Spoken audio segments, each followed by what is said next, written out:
Assalamualaikum warahmatullahi wabarakatuh. Kami dari kelompok 4 akan mempresentasikan mengenai uji dua rata-rata sampel berpasangan parametrik. Anggotanya ada Hasna Putri Belina NPM 188, Elvani Fernanda NPM 194, dan Amelia Nisa Akila NPM 19202. Penelitian ini bertujuan untuk mengetahui apakah teknik relaksasi dapat mengurangi kecemasan akan masa depan pada remaja di Panti Asuhan Yayasan Asih Manuntung Samarinda. Untuk sampelnya berjumlah 30 orang dengan menggunakan metode analisis uji normalitas dan uji dua rata-rata. Variabel penelitiannya adalah imajinasi terpimpin terapi dan kecemasan akan masa depan. Untuk metode penelitiannya, jenis penelitiannya yaitu kualitatif eksperimen, pengumpulan datanya data pribadi, subjek, dan alat bantu. Dan teknik analisis datanya kami menggunakan uji normalitas dan uji t-test. Nah, di sini kami berikan rangkuman data skor dan klasifikasi tingkat kecemasan sebelum dan sesudah pemberian pelatihan. Di sini adalah hasil hitung yang telah kami buat. Silakan teman-teman mungkin bisa melihatnya di sebelah kiri. Untuk uji normalitasnya, di sini yang pertama ada rumusan hipotesis, yang kedua ada taraf signifikan, yang ketiga statistik uji, yang keempat kriteria uji, dan yang terakhir adalah kesimpulan. Yang pertama ada rumusan hipotesis. H0 sampel berasal dari populasi berdistribusi normal, H1 sampel bukan berasal dari populasi yang berdistribusi normal. Yang kedua, taraf signifikan alfa sama dengan 5% sama dengan 0,05. Ketiga, statistik uji. Statistik ujinya menggunakan test of normality Shapiro-Wilk. Ya, teman-teman bisa melihat di sini kami sudah memberikan hasil pengetesan kami seperti ini. Kemudian untuk yang keempat, kriteria ujinya menggunakan p-value. Tolak H0 jika p-value lebih kecil dari taraf signifikansi yang berjumlah 0,05. Nah, karena p-value-nya ini 0,1 dan 0,01 ini lebih kecil dari 0,05, maka H0-nya ditolak. Kesimpulannya, yang kelima, berdasarkan data yang ada, kami yakin 95% data bukan berasal dari populasi yang berdistribusi normal. Nah, untuk dari kasus yang kami ambil ini, atau dari jurnal yang kami ambil ini, sebenarnya disebutkan bahwa datanya itu berdistribusi normal. Nah, tetapi hal ini berbeda dengan hasil perhitungan kelompok kami. Karena ketika memasukkan data pada JASP, hasilnya malah berdistribusi tidak normal. Hal ini dikarenakan kriteria uji asumsi normalitas yang digunakan oleh jurnal tersebut, yaitu dengan melihat p-value dari kedua variabelnya. Sedangkan yang kami lihat adalah p-value dari selisih kedua variabel tersebut. Jadi memang hasilnya berbeda, seperti itu. Selanjutnya, kami menggunakan software JASP untuk melakukan perhitungan terhadap data yang sebelumnya sudah kami jelaskan. Langkah yang pertama, buka terlebih dahulu aplikasi JASP, lalu klik open yang ada di sebelah kiri atas atau klik garis biru, 3 garis biru di sebelah kiri atas, lalu masukkan file Excel dengan format CSV yang sebelumnya telah dibuat terlebih dahulu, atau data yang ada di jurnal itu telah dibuat dalam bentuk Excel dengan format CSV. Setelah datanya dimasukkan ke dalam JASP, kemudian klik pilihan deskriptif yang berada pada bagian atas, lalu masukkan data ke variabel, yaitu data pretest dan juga posttest. Untuk bagian split itu dikosongkan saja. Setelah variabel dimasukkan, yaitu variabel pretest dan juga posttest, selanjutnya klik bagian plots yang ada di bagian bawah, dan pada customizable plots di checklist bagian box plots, lalu juga scatter plots pada bagian graph above dan right scatter plot, lalu checklist add regression line, lalu selanjutnya klik basic plots dan checklist bagian distribution plots. Setelah menceklis bagian plots yang sebelumnya dijelaskan, selanjutnya klik bagian statistik yang berada di bawah plots. Klik pada bagian central tendency dan checklist mode median dan min. Kemudian dispersion dan checklist yaitu minimum, standard deviation, dan maksimumnya juga di checklist. Setelah itu maka bagian deskriptif sudah selesai, tinggal menunggu datanya terproses di sebelah kanan JASP-nya.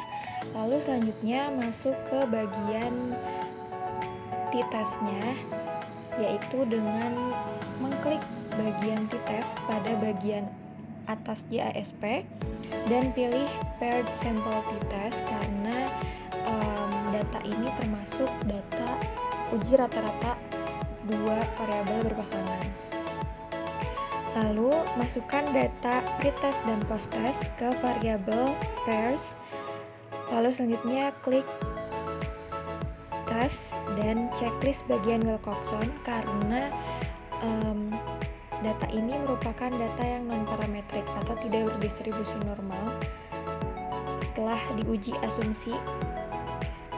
Lalu selanjutnya klik alt hipotesis dan checklist measure 1 lebih besar dari measure 2 karena hipotesis ini merupakan hipotesis pihak kanan. Yang selanjutnya klik assumption checks untuk menguji normalitasnya dengan checklist normality dan klik additional statistic, kemudian checklist descriptive dan descriptive plots-nya. Yang terakhir, klik missing values pada excluded cases per dependent variable. Selanjutnya, kembali ke bagian deskriptif. Saya akan menjelaskan interpretasi dari hasil data deskriptif yang sudah diproses oleh JASP. Datanya dapat dilihat seperti yang ada di PPT. Berdasarkan data di samping, dapat diketahui bahwa modus, median, nilai rata-rata, standar deviasi, dan nilai minimum maupun maksimum pada skor pretest lebih besar dibandingkan pada skor posttest. Selanjutnya, pada distribution plots, interpretasinya berdasarkan data yang terlihat di samping, dapat diketahui bahwa skor tertinggi pada bagian pretest itu berkumpul di kisaran 50-60. Sedangkan pada data posttest, skor tertingginya berkumpul di kisaran 50-55. Sehingga jika dibandingkan, skor tertinggi paling banyak ada di skor pretest dibandingkan pada skor posttest. Atau jika dibalik, skor paling rendah itu ada di data posttest dibandingkan dengan pretest. Selanjutnya ada data box plot dari kedua variabel dari pretest maupun posttest. Berdasarkan data box plot yang terlihat di atas, dapat diketahui bahwa pada box plot pretest terdapat pencilan. Artinya terdapat skor yang jauh dari rata-rata skor yang lainnya. Sedangkan pada data posttest tidak ada pencilan.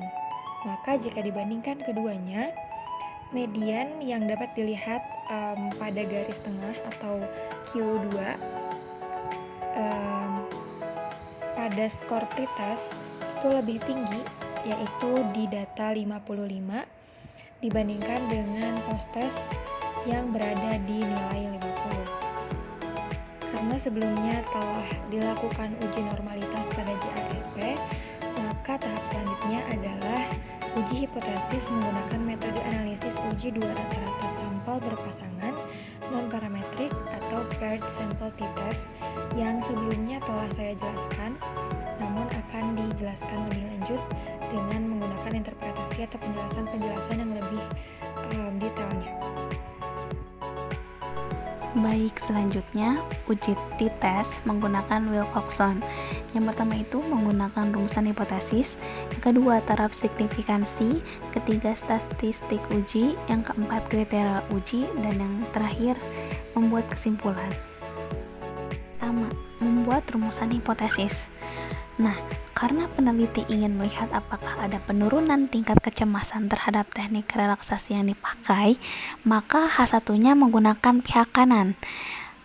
Oke, kita lihat H0 merupakan μ1 sama dengan μ2, yaitu rata-rata skor tingkat kecemasan sebelum dan sesudah teknik relaksasi tidak berbeda.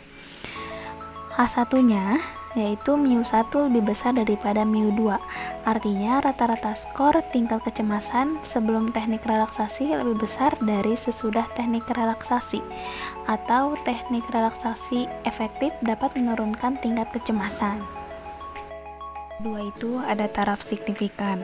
Nah, taraf signifikan ini biasanya tetap, yaitu alfanya 5% atau 0,05.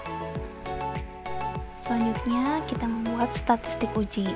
Nah, statistik uji yang digunakan yaitu uji Wilcoxon karena data tidak berdistribusi normal. Kemudian yang keempat itu membuat kriteria uji.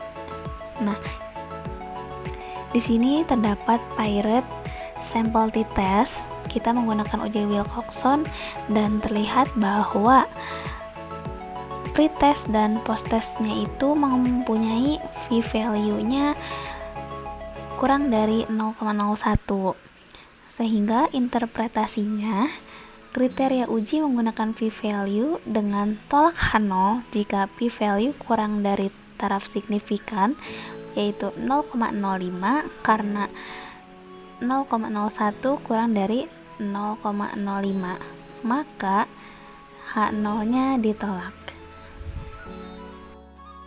Selanjutnya deskriptifnya, interpretasinya yaitu jika kita lihat bahwa berdasarkan data di samping dapat diketahui bahwa nilai rata-rata, standar deviasi, dan SE-nya pada pretest lebih besar daripada posttest.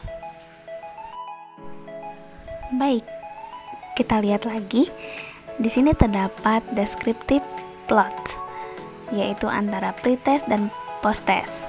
Nah, untuk interpretasinya, kita lihat bahwa berdasarkan data di samping dapat diketahui skor kecemasan pada pretest lebih tinggi dibandingkan dengan skor kecemasan pada posttest.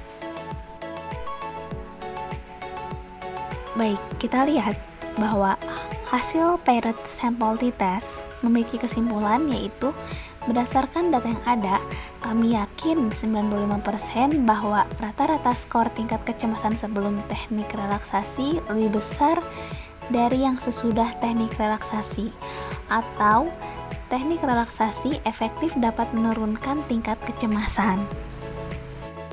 Oke, sumber yang kita ambil itu bersumber dari Suhesti Aulia dan kawan-kawan pada tahun 2017 dengan judul Imajinasi Terpimpin dan Pemetaan Hidup untuk Mengurangi Kecemasan Akan Masa Depan, Psikostudia, Jurnal Psikologi 0601, halaman 1-32. Sekian dari kami yang beranggotakan Hasna, Elvani, dan Amelia dengan menguji dua rata-rata sampel berpasangan parametrik. Semoga ada manfaatnya ya teman-teman. Terima kasih. Wassalamualaikum warahmatullahi wabarakatuh.